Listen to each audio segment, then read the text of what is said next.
है कि बच्ची के वालिदैन आज वापस आए हैं, वतन वापस लौटे हैं और किस दिल से लौटे होंगे।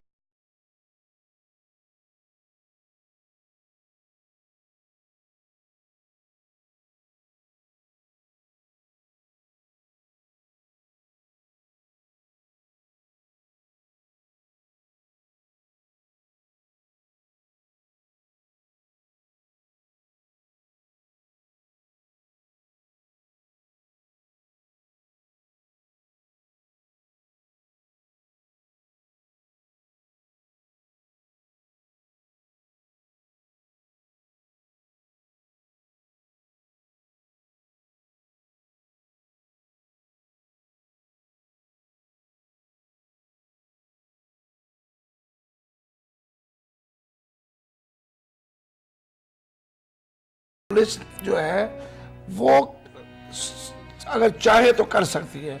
अगर मैं एक अच्छा आम शेख आदमी साहब, 4 कह दिन रहा पहले, हूं, अच्छा शेख साहब 4 दिन पहले ना चीफ मिनिस्टर साहब ने नोटिस नहीं लिया, पुलिस सिर्फ जाती रही है, खाता पूरा करके वापस आई।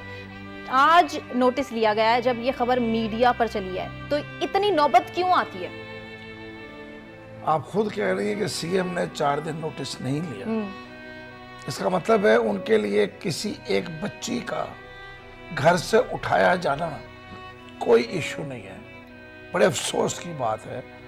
आपको याद रखना चाहिए कि हम उस मजहब के पैरोकार हैं जिसमें हजरत उमर फारूक ने कहा था कि कुत्ता भूखा सोएगा दज्जला के किनारे, तो उमर जवाबदेह होगा।